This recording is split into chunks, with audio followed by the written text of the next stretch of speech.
Steelheart by Brandon Sanderson, Chapter 1, for First Chapter Friday. I skidded down a stairwell and crunched against steel gravel at the bottom. Sucking in air, I dashed through one of the dark understreets of New Chicago. 10 years had passed since my father's death. That fateful day had become known by most people as the annexation. I wore a loose leather jacket and jeans and had my rifle slung over my shoulder. The street was dark, even though it was one of the shallow understreets with grates and holes looking up into the sky. It's always dark in New Congo. Nightwilder was one of the first epics to swear allegiance to Steelheart, and is a member of his inner circle. Because of Nightwilder, there was no sunrises and no moon to speak of, just pure darkness in the sky, all the time, every day. The only thing you can see up there is Calamity, which looks kind of like a bright red star or comet.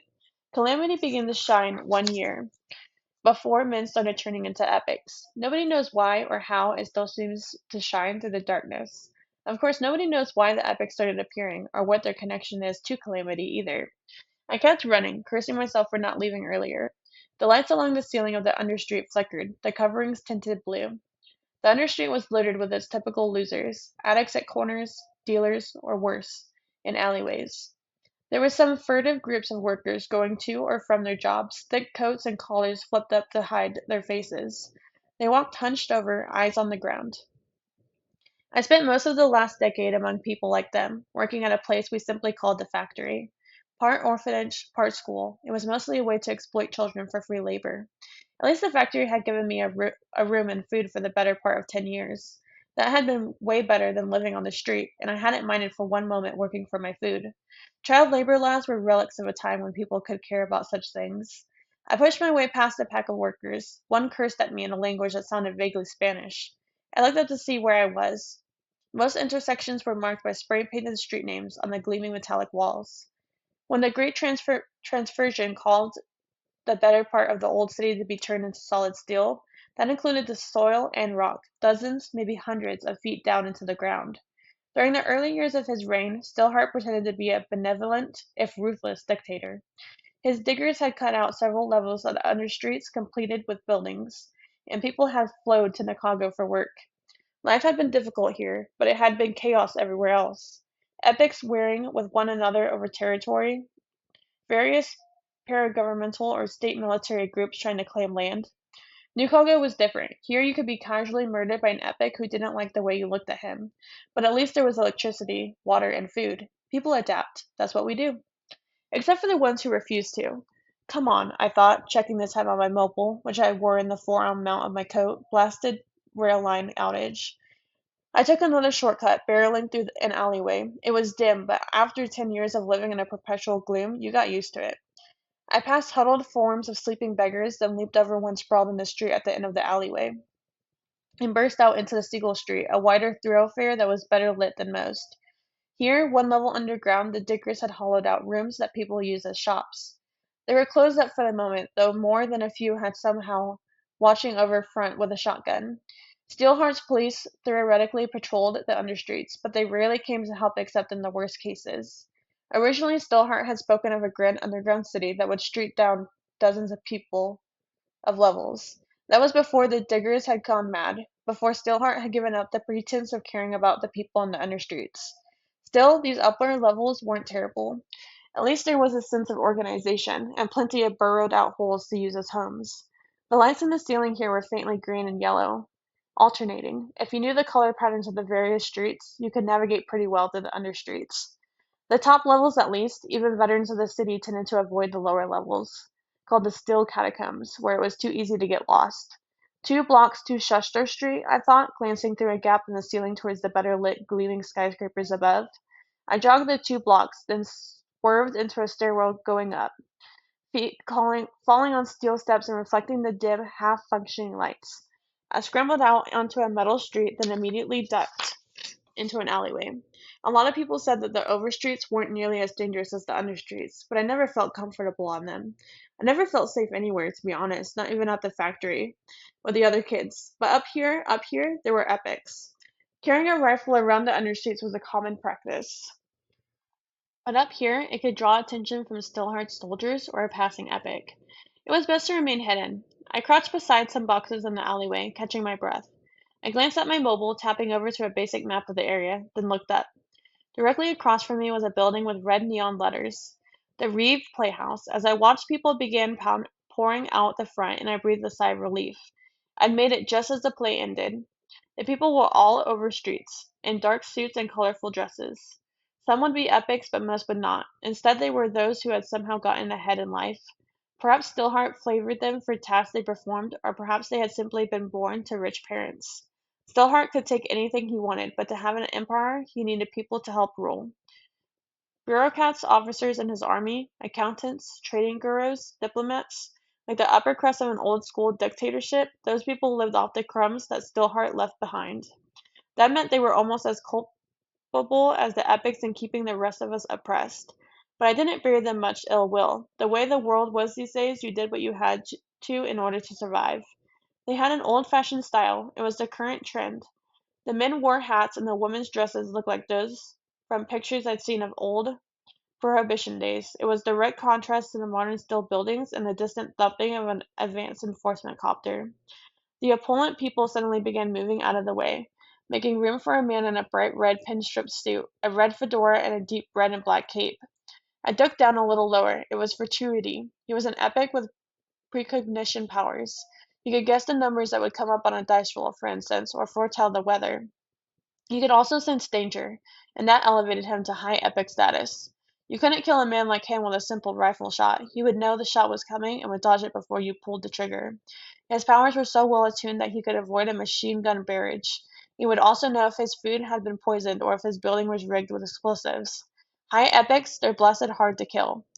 Fortunately, was a moderately high-ranking member of Steelheart's government, not part of his innermost circle like Nightwilder, Firefight, or Conflux, but powerful enough to be feared by most of the minor epics in town.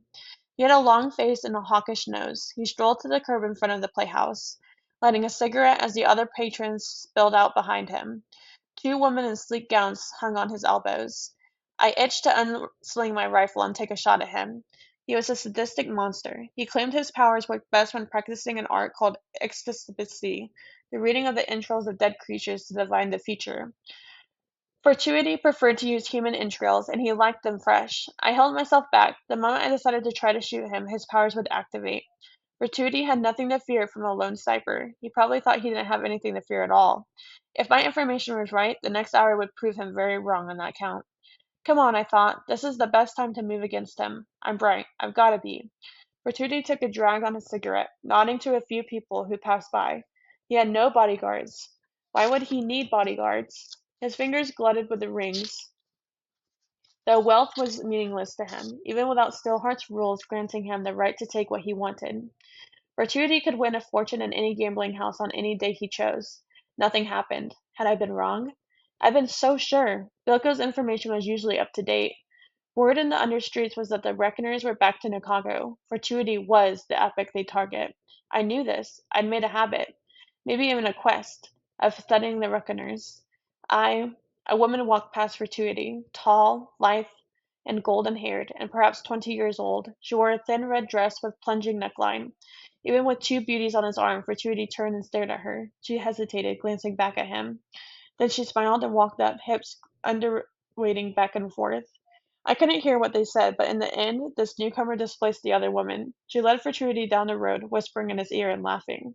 The other two women waited behind, arms crossed, not daring to complain. Fortuity did not like his woman to speak back to him. This had to be it. I wanted to get ahead of them, but couldn't do so on the street itself. Instead, I moved back through a few alleyways. I knew the area perfectly. Studying maps of the theater district was what had almost made me late. I hustled around the back of a building, sneaking through the shadows and arriving on another alleyway. From here I could peek out and see the same road, but from another angle. Fortuity ambled along the steel sidewalk outside. The area was lit by lamps hanging from the streetlights. The streetlights themselves had been turned to steel during the transfusion, electronics and bulbs included. They no longer worked, but they did provide a convenient place to hang lanterns. Those lanterns left pools of light that the pair moved through, in and out. I held my breath, watching closely. Fortuity was packing a weapon for certain. The suit was tailored to hide the bulge under his arm, but I could still make out where his holster was. Fortuity didn't have any directly offensive powers, but that didn't really matter. His precognition powers meant he never messed with a handgun, no matter how wild the shot seemed. If he decided to kill you, you had a couple of seconds to respond, or you'd be dead. The woman didn't appear to be carrying a weapon, though I couldn't be certain. That dress showed plenty of curves. A gun strapped to her thigh, perhaps? I looked closer as she moved into another pool of light, though I found myself staring at her, rather than looking for weapons. She was gorgeous. Eyes that glittered, bright red lips, golden hair, and that low neckline. I shook myself. Idiot, I thought. You have a purpose. Women interfere with things like a purpose. But even a 90-year-old blind priest would stop and stare at this woman. If he weren't blind, that is. Dumb metaphor, I thought. I'll have to work on that one. I have trouble with metaphors.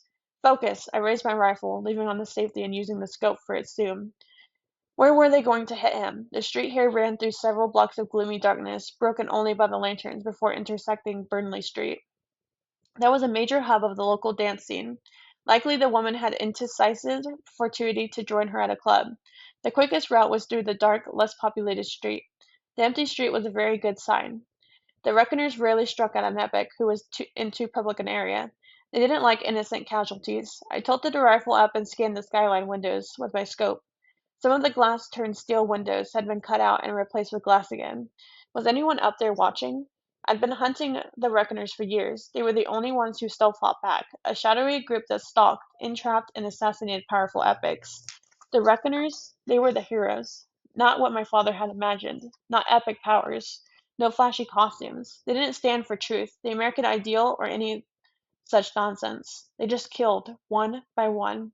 Their goal was to eliminate each and every epic who thought himself or herself above the law, and since that was pretty much every epic, they had a lot of work to do. I continued scanning windows. How would they try to kill Fortuity? There would only be a few ways to go about it. They might try to catch him in a situation impossible to escape. A precog's power would lead him down the safest path of self-preservation. But if you set up a situation where every path led to death, you could kill him. We call that a checkmate, but they're really hard to set up. More likely, the Reckoners knew Fortuity's weakness. Every epic has at least one, an object, a state of mind, an action of some sort that allows you to void their powers. There, I thought, heart leaping. As through the scope I spotted a dark figure huddled in a window on the third floor of a building across the street. I couldn't make out details, but he was probably tracking Fortuity with a rifle and scope of his own. This was it, I smiled. I'd actually found them. After all my practicing and searching, I'd found them. I kept looking, even more eager. The sniper would just be the one piece of the plot to kill the epic. My hands began to sweat. Other people get excited by sporting events or action films, but I don't have time for prefabricated thrills. This, however, getting the chance to watch the Reckoners in action, seeing one of their traps firsthand, well, it was literally the fulfillment of one of my grandest dreams.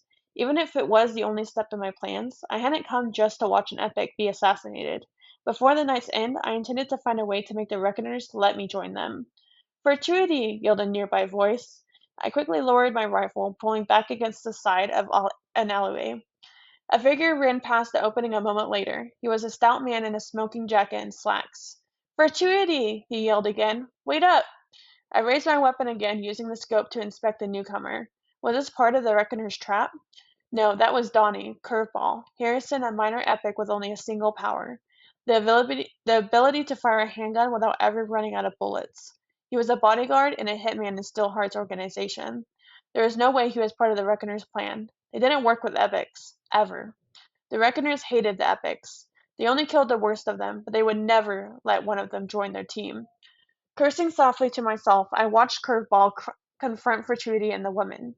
She looked concerned, full lips pursed, gorgeous eyes narrowed. Yes, she was worried. She was one of the Reckoners for certain. Curveball started talking, explaining something, and Fortuity frowned. What was going on? I turned my attention back to the woman. There's something about her, I thought, my eyes lingering. She was younger than I'd originally thought, probably 18 or 19, but something in those eyes made her seem much older. Her look of concern was gone in a moment, replaced by what I realized was intentional vapidity, as she turned to Fortuity and gestured onward. Whatever the trap was, she needed him to be farther down the street.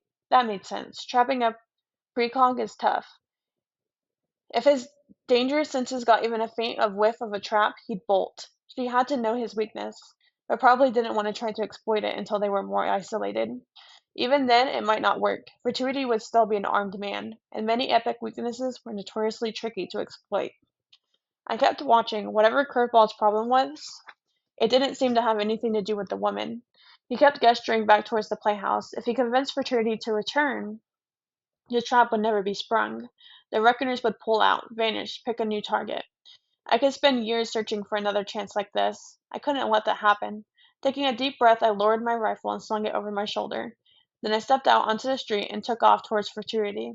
It was time to hand the reckoners my resume. End of chapter 1.